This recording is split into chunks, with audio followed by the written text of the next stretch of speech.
Bună, dragii mei! Bine ați venit sau bine ați revenit la citirea voastră pentru energia prezentă. Eu sunt Meme și, ca de obicei, vă întâmpin cu o doză de optimism și vă mulțumesc că îmi sunteți alături. Nu uitați cât de minunați sunteți și nu uitați că citirea este colectivă, că noi suntem mulți, originali și că totuși facem parte dintr-un întreg, dar avem moduri diferite de a percepe viața. Dacă ceva vă ajută, atunci mă bucur nespus. Dacă mesajele nu rezonează cu voi, lăsați-le deoparte. Haideți să vedem ce este important sau ce anume ne poate ajuta în citirea de astăzi. Încep cu această carte, Cartea Răspunsurilor. Dacă aveți vreo întrebare în gând acum, o puteți adresa și vom vedea ce ne răspunde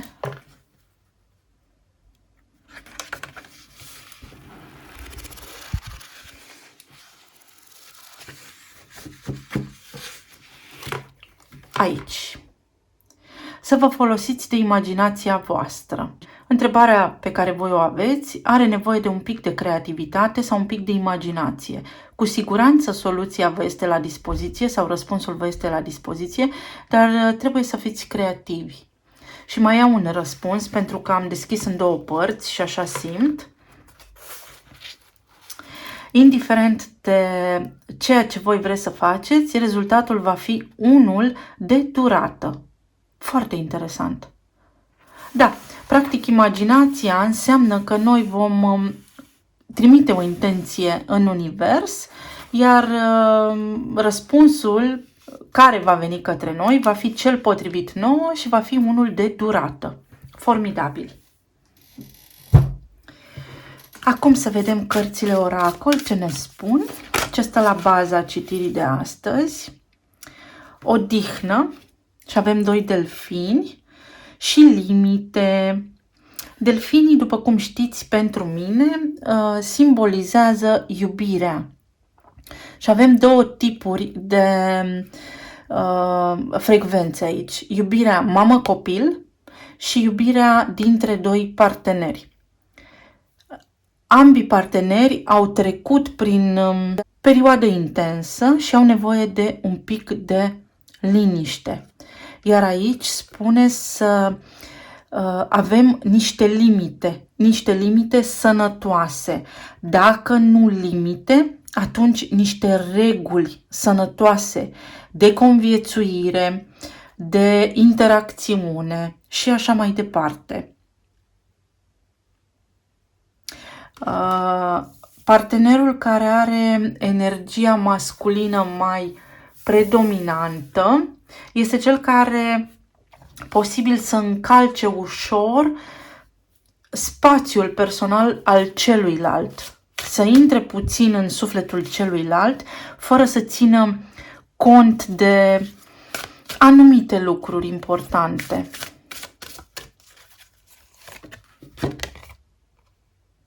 Și explorarea. Pentru a putea merge înainte, este necesar să faceți un pas înapoi și să cugetați. Practic, acesta este răspunsul pe care cărțile vi-l oferă astăzi, cele oracol. Mai iau unele, să știți că astăzi mi-am scos cărțile mistice din arsenal. Am foarte multe seturi, noroc că am fost harnică și am făcut ordine. Așa mai amintesc și eu ce am în dulap. Acesta este un set oracol care are legătură cu șamanii. Mie îmi plac foarte mult șamanii pentru că au această conexiune cu plantele și cu animalele, practic cu partea naturală și organică a creației, care nu este alterată de discernământ sau de rele intenții. Animalele, plantele, totul este un mediu natural. Și aici avem vulturul, numărul 16, un număr mistic din nou. 1. Energia masculină, o intenție care trebuie plasată în direcția armoniei domestice, dar și în direcția armoniei sufletești. Pe de altă parte, cifra 6, pe lângă faptul că simbolizează împlinirea și armonia de suflet, este și o cifră care, într-o energie denaturată, poate da agresivitate. Așadar, atenție, folosiți-vă de înțelepciune pentru a putea puncta de fiecare dată în toate demersurile pe care voi le faceți lucrurile corect și înțelept pentru a nu vă duce într-o zonă agresivă, impulsivă, lipsită de empatie. Vulturul este unul dintre cele 4 niveluri de conștiință ale arhetipului Scorpion, care se înalță, se detașează de probleme și vede imaginea dintr-o perspectivă amplă, nefiind implicat în ea, din toate unghiurile.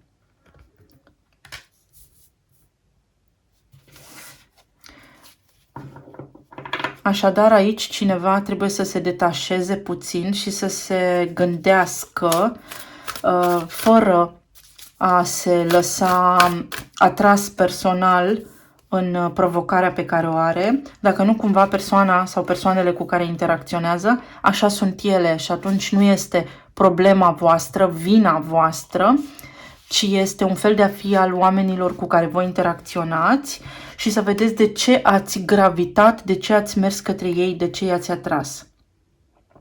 Și aici îl avem pe cel care invocă ploaia.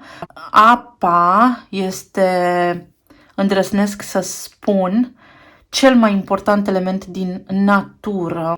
4 și 2 vorbește despre un echilibru la nivel de energie feminină și vorbește despre partea feminină din cuplu sau despre partenerul care emite o energie feminină mai puternică, care are nevoie de o pauză de la emoții, o pauză de la trăiri emoționale profunde, pentru că posibil aici să fi fost o avalanșă de emoții, de discuții care au creat zbucium. Haideți să vedem cum se aliniază și tarotul cu aceste mesaje. Le voi lua pe acestea, ca toate sunt strălucitoare. Nu am ce să fac. Este seară și nu am lumină naturală.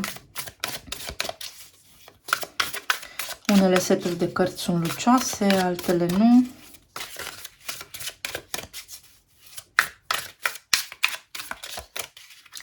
Pentru partea de relație,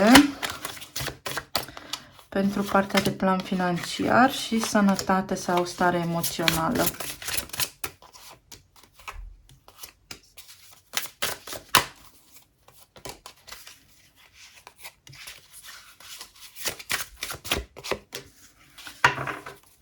Bun. La partea de relație avem, după cum spuneam, o ieșire dintr-o furtună, o finalizare a unor gânduri joase, a unei tristeți.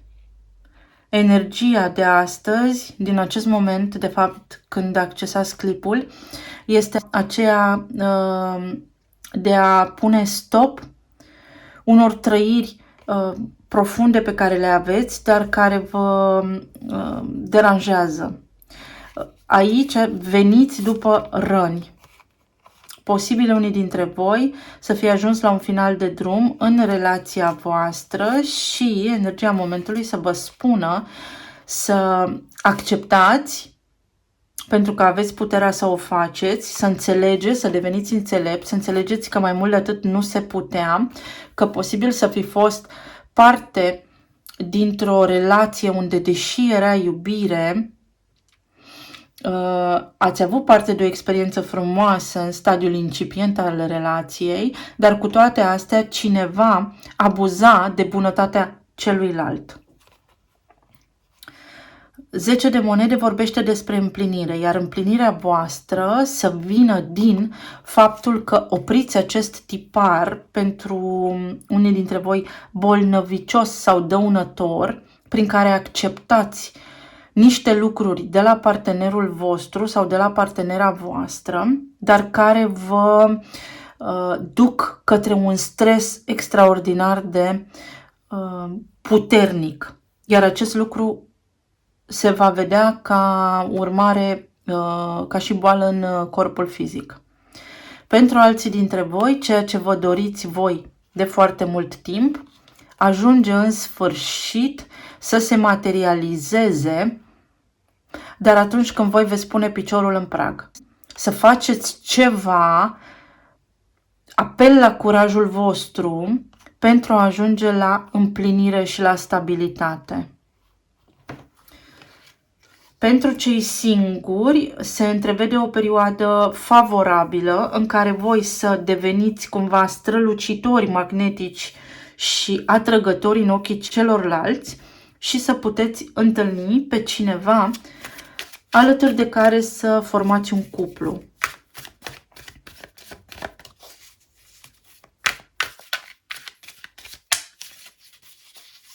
Este nevoie clar cu acest 10 de spade aici să trasați o linie sănătoasă în relație, pentru că lucrurile cumva pentru unii dintre voi au scăpat ușor de sub control, iar pentru alții dintre voi este pur și simplu un capăt de drum.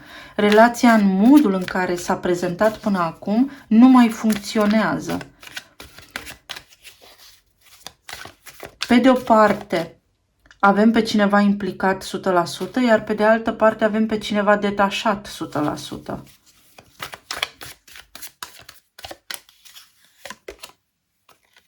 Turnul.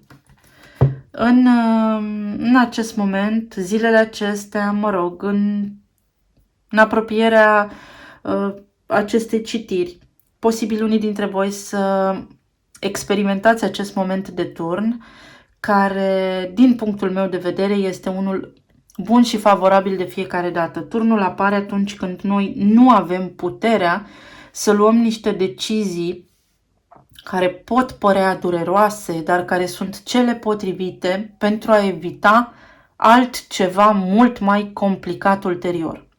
Drept urmare, turnul acesta este o energie care trunde acum în relația voastră și care va opri nu ascensiunea, ci va opri mersul lucrurilor așa cum sunt, pentru ca voi amândoi să reevaluați situația, să vă detașați un pic din zbuciumul pe care îl aveți și să vedeți lucrurile diferit, așa cum spune și vulturul. Pe de altă parte, turnul, tot din punctul meu de vedere, ca experiență personală, mai înseamnă și o realizare profundă, care te zguduie din tot corpul, care poate fi pentru unii dintre voi că ați pierdut timpul, pentru alții dintre voi că ați fost defavorizați în anumite momente, în timp ce erați într-o relație sau sunteți într-o relație, iar pentru alții dintre voi că poate gândurile voastre sau lucrurile mărunte au tocat efectiv bunăstarea relației voastre și că din nimicuri adunate s-a ajuns la un colos care, iată, trebuie schimbat, curățat.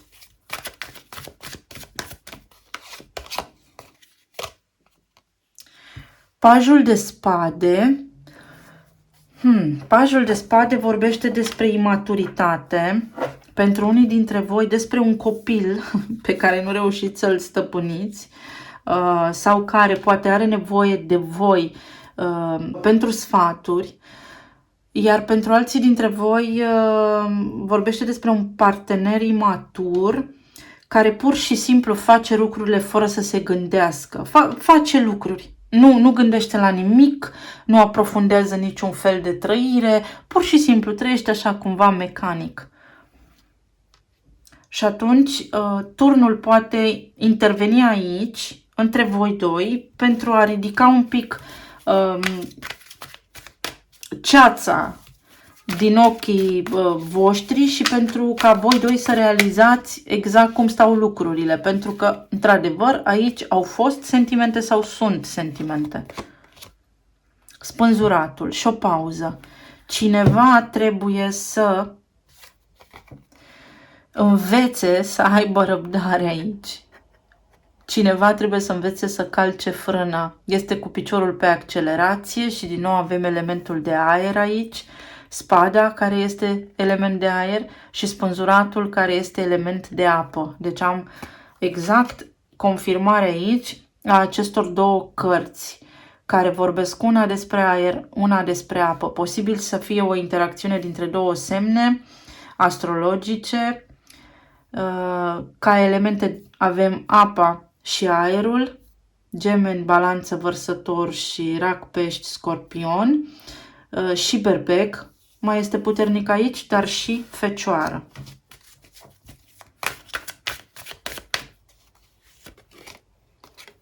Și iată, se repetă puterea.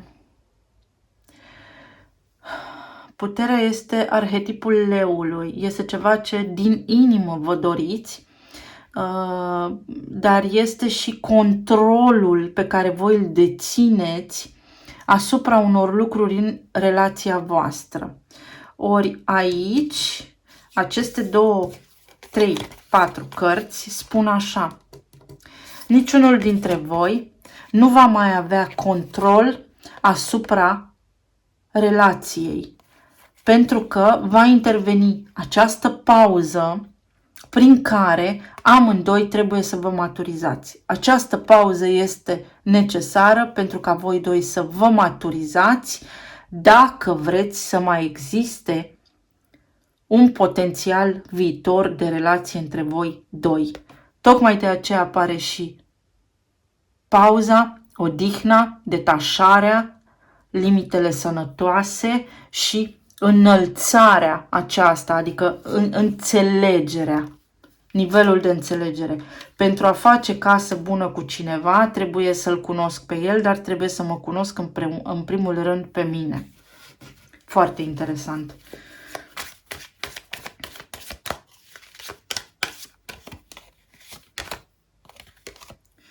Și Regina de Spade, pentru că fiecare dintre voi poate să vină acum să pună pe masă clar, răspicat, ce-și dorește. Se repetă elementul de limită. Regina de Spade este înțeleaptă, este rece, cumva calculată, dar pragmatică, coerentă în ce-și dorește și știe să pună niște limite clare aici și acum pentru ca lucrurile să poată funcționa în consecință.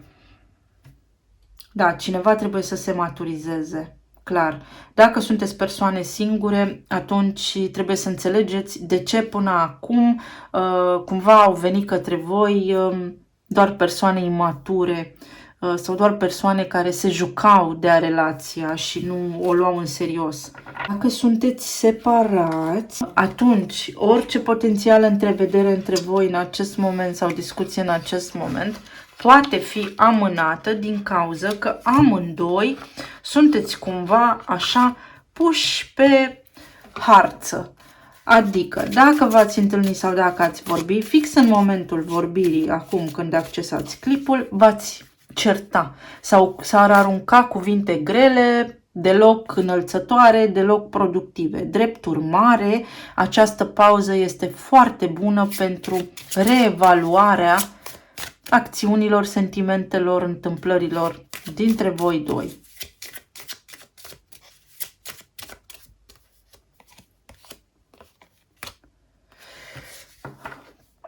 Sănătate precară vorbește despre următorul aspect. Este practic oglinda cărții Moartea din Tarot, care spune dacă lucrurile nu se schimbă, nu vor funcționa, ci se vor deteriora. Posibil pentru unii dintre voi să aflați că partenerul vostru are niște provocări la nivel medical sau are nevoie de asistență și de ajutor într-o anume privință care îl stresează foarte mult și nu îi este neapărat bine. Îngrijorarea vorbește despre faptul că puteți întoarce lucrurile în favoarea voastră, pentru că îngrijorarea aceasta duce la 10 de spade, adică duce la o finalitate epuizantă, la a-mi învârti mereu un cerc fără să am niciodată o soluție viabilă în ceea ce îmi doresc. Însă, 33 fiind o cifră maestră a maestrului spiritual, a celui care transmite un exemplu bun de urmat, dacă noi facem lucrurile acestea măcar pentru noi, atunci chiar dacă persoana nu ne corespunde așteptărilor la nivel emoțional, eu cel puțin voi avea ocazia totuși să mă îndrept pe drumul meu către 10 de monede, care înseamnă stabilitate, bunăstare, prosperitate și către echilibru și către un parteneriat, dar unul solid, unde știu când vii, când pleci, unde mergem și așa mai departe. Bun, pe plan emoțional, pe plan material, avem diavolul, moartea și soarele. Diavolul înseamnă un atașament legat de partea materială, iar moartea spune trebuie să te detașezi de partea materială a lucrurilor și să te gândești foarte bine ce îți place să faci în legătură cu serviciul vostru. Deci, clar, trebuie să nu vă gândiți la bani atunci când vă gândiți la munca voastră, serviciul vostru, jobul vostru, ci la ceea ce vă place să faceți.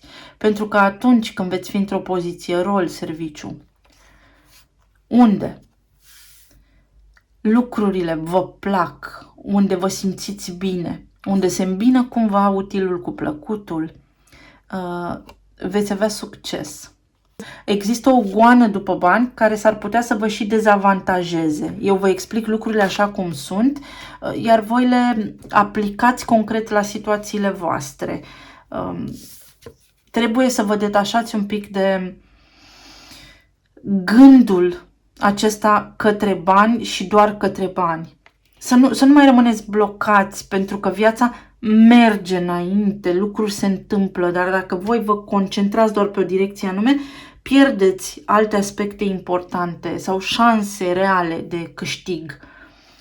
Soarele aici spune că vine cu succes, că lipsa voastră de bani sau că necazurile financiare de până acum sunt pe punctul de a se sfârși și iese soarele pentru voi. Se aliniază cumva energia în favoarea voastră.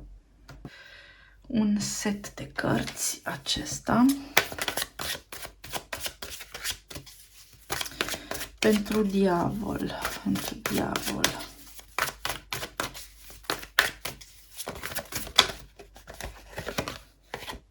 10 de bâte. După cum spuneam, este timpul să vă relaxați un pic pe planul financiar, pentru că va ieși cumva soarele și pe strada voastră, dar fiind foarte atașat de bani, și când vorbesc aici despre atașament, vorbesc efectiv despre a sta cu gândul trebuie să-mi intre pensia, trebuie să-mi intre salariul, aoleu, am plata aia de făcut, aoleu, sau of. Ok, da, toți trecem prin asta, dar putem să ne bucurăm de o cafea, putem să ne bucurăm de o plimbare, mă înțelegeți ce spun? Putem să ne bucurăm de ceva, de o mâncărică bună, pentru că altfel vă va consuma. Și moartea ei spune că situația trebuie să se transforme. Uite că aici s-ar putea ca partenerul vostru să fie măcinat de bani, să aibă provocări la serviciu. Și acest lucru să-l fac așa complet aerian, detașat și pierdut de voi. Soarele. S-a dublat soarele cu soarele. Nici nu mai avansez, că mesajul este clar. Se termină povara aceasta, adică cu cât voi veți încerca să fiți mai pozitivi și să gândiți bine, să înțelegeți cum funcționează energia banului și să o conțineți voi pe ea și nu ea pe voi, lucrurile se ușurează și ajungeți să vă îndepliniți toate lucrurile pe care le aveți acolo pe listă, să realizați tot ce v-ați propus. Iar la sănătate, foarte bine, Împăratul, 2 de cupe și 6 de monede.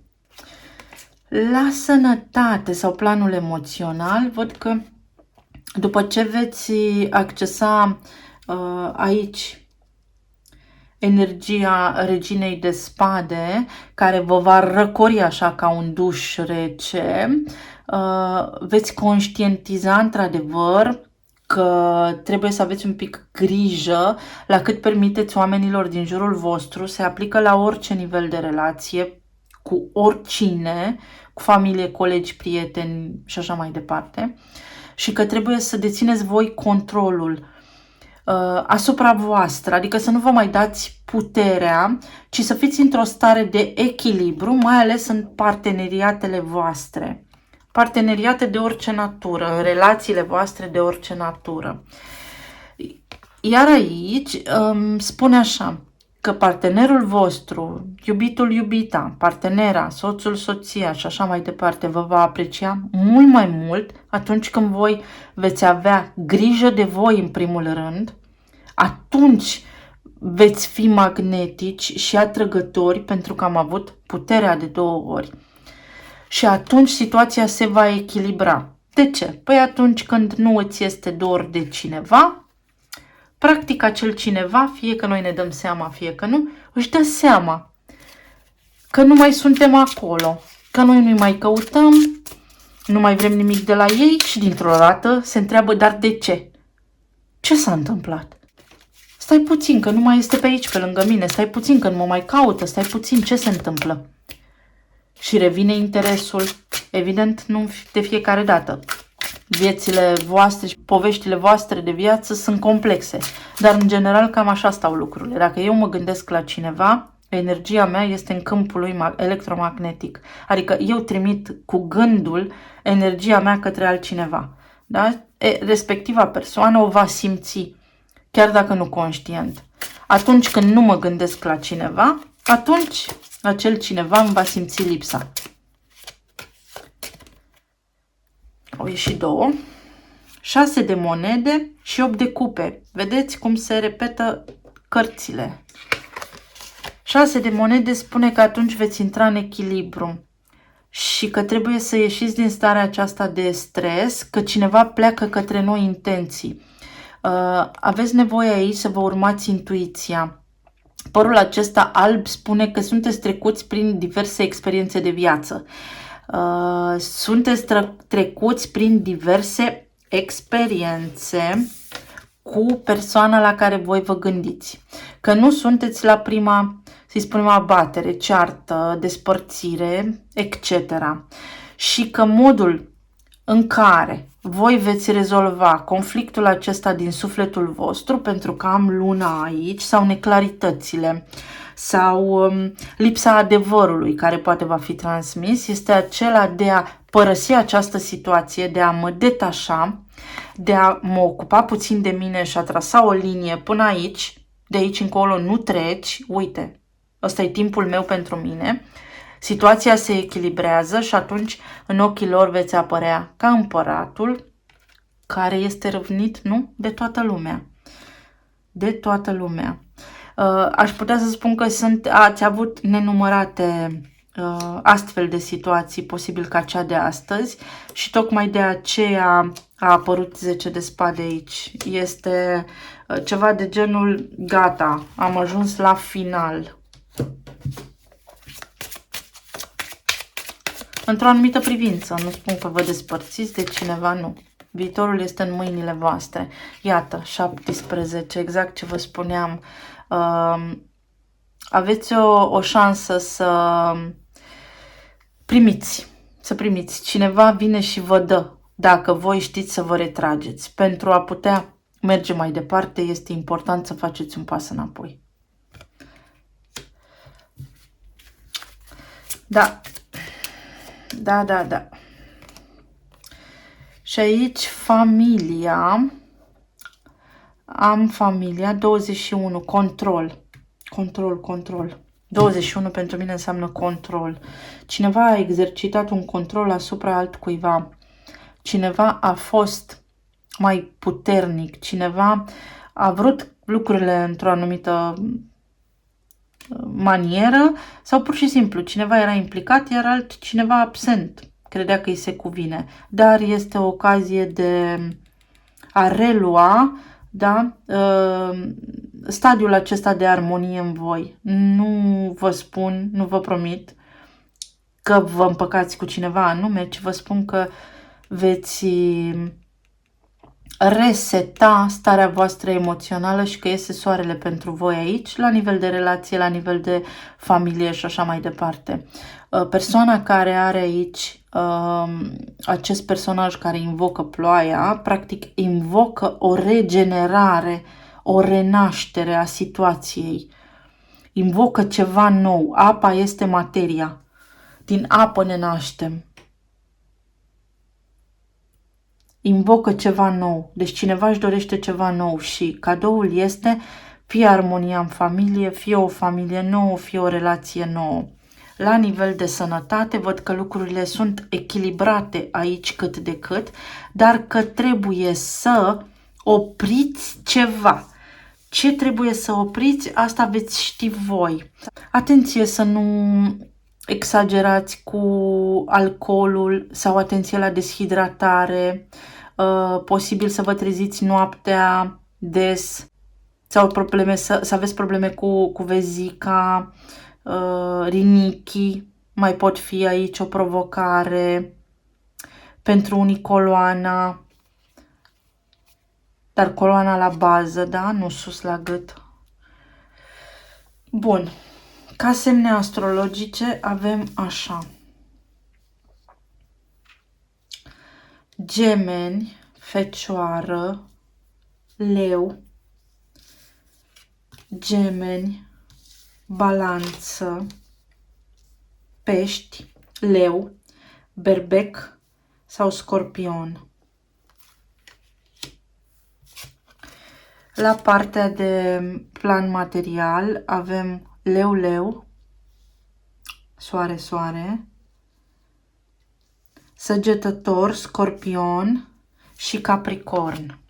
Iar la partea aceasta de stare emoțională avem Berbec, Rac, energie cardinală. Totul este în mișcare deja. Atunci când voi credeți că nimic nu se întâmplă, în plan eteric, în lumea nevăzută, în lumea nepercepută, lucrurile se întâmplă. Și fix voi puneți acolo puțin câte puțin, prin atitudinea din viața voastră de zi cu zi. Pentru a avea succes, mă retrag un pic. Așa, am spus Berbec, Rac, Pești, Taur și cam atât. Talismanele.